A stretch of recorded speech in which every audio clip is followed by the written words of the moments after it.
Mom. I got this. The movie begins with Matthew and Emily, a married couple working as spies for MI6 who discover they are expecting a child.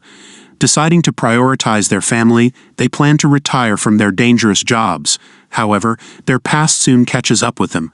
15 years before their retirement, they receive a mission to infiltrate the birthday party of Gore, a notorious arms dealer, at his mansion. Disguised as French arms brokers, the couple blends in seamlessly at the party. Using a hidden device during a handshake with Gore, Emily scans his fingerprint, enabling her to retrieve the IC key, a powerful device capable of destroying an entire city. Their mission takes a dangerous turn when an alarm goes off, alerting the mansion's security. Matthew and Emily quickly neutralize the guards. Their mission supervisor, Chuck, orders them to head to the extraction point and warns them to keep the IC key's recovery a secret. Great job, you two. Now get to the rendezvous point. Baron Anders from MI6 will meet you there. And Emily, don't mention the key to Baron. I know you two have history, but we don't trust anyone on this, huh? At the extraction point, they notice fellow agent Baron acting suspiciously, particularly toward Emily. Once on the extraction plane, Emily reveals she's pregnant with Matthew's child but worries he might not be ready for fatherhood. Matthew reassures her and celebrates the news by ordering champagne from the flight attendant. I'd have a little baby, man. Congratulations to you both. That is great news. While Emily steps away, the flight attendant attacks her, demanding the IC key. Matthew pretends to hand it over but seizes the opportunity to fight back. A chaotic battle ensues, revealing that the plane's other passengers are enemies as well. Emily manages to disarm one attacker, but another grabs a gun and aims at her. Matthew intervenes, taking the bullet meant for Emily, which instead hits the pilot. With the plane spiraling out of control, it crashes into a snowy mountaintop, splitting in two.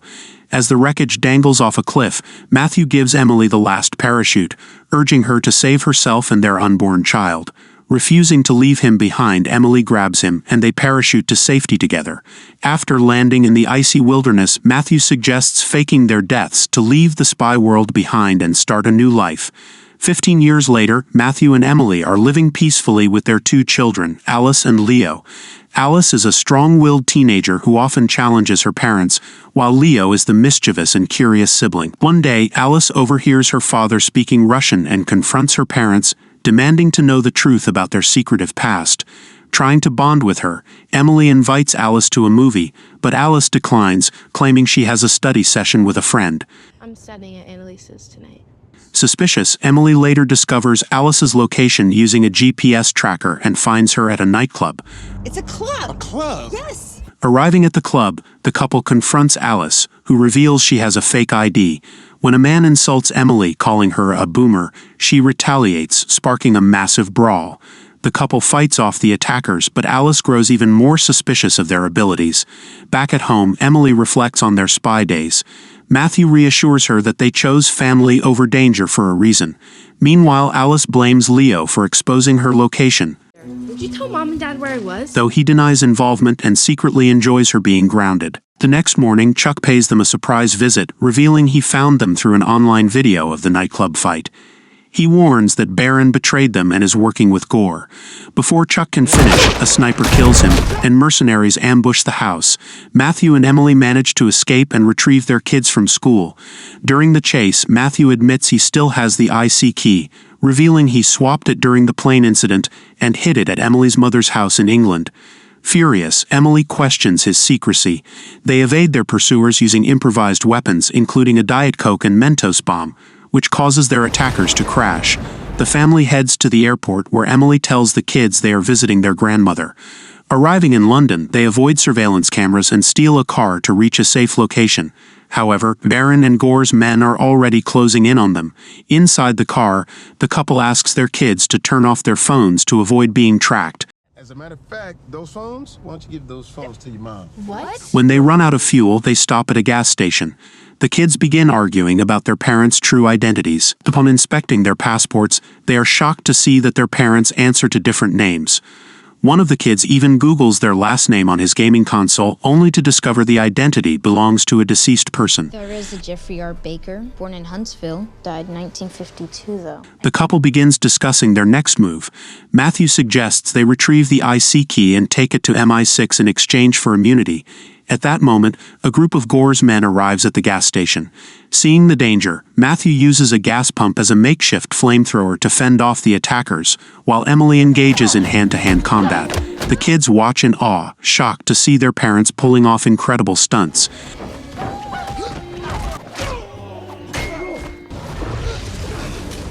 Somebody call 911. That's not the number here.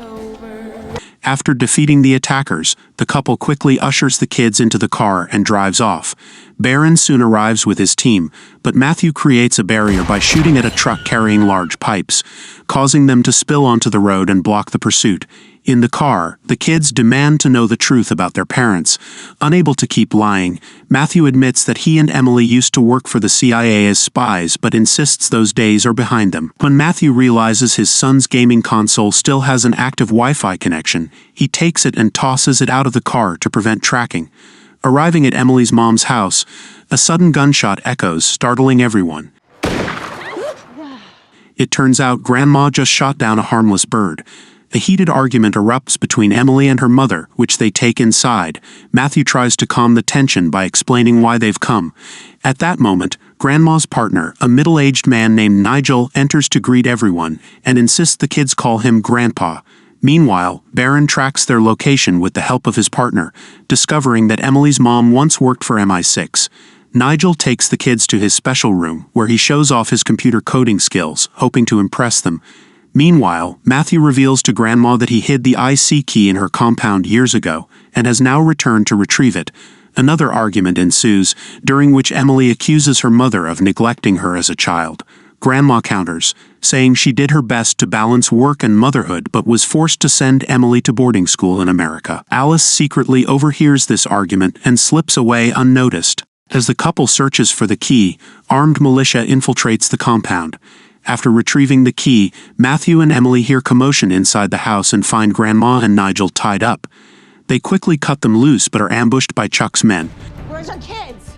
Living room, move! The couple is stunned to see Chuck alive, Chuck? as they believed he had been killed by a sniper. Chuck reveals that the sniper was fake, and everything so far had been orchestrated to lead them to the IC key. He explains that after the agency blamed him for losing the key 15 years ago, he was fired and lost everything.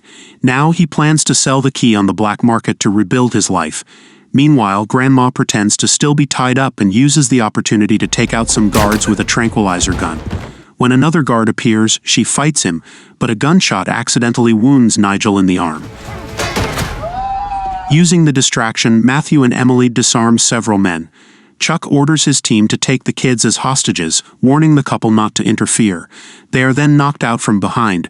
When they wake up, Grandma shows them CCTV footage, which reveals clues about the kids' location. Thankfully, Leo still has his thumb ring, which contains a tracker. The thumb ring. He's wearing his thumb ring. Using this, they pinpoint the location where Chuck is holding the kids. Chuck, meanwhile, prepares to auction the IC key to the highest bidder. Demonstrating the key's capabilities, his tech expert shuts down the city's power grid and opens a water barrier controlled by naval officers. Impressed, the buyers begin bidding. The couple gets to the building but has to fight the guards to get inside. By the time they enter, the key has already been sold for $250 million. Baron arrives and tells them he knows Chuck is behind it all. He offers to work with them to catch Chuck. Chuck tries to escape and tells his team to take the kids to a boat while he runs away on land. But Gore's men stop him and demand the key. Just as they're about to shoot, a red sniper dot appears on one of the men. It's Emily's mom, helping from afar. Scared, Gore's men give up, and the couple takes their bikes to chase Chuck. Emily finds a boat and goes after Chuck while Matthew follows close behind. Nigel, wanting to help, crashes his car into one of Chuck's vehicles, stopping the driver. He grabs the key and tries to use the computer to close the water barrier. But Nigel doesn't know how the system works because he lied about his skills on his resume.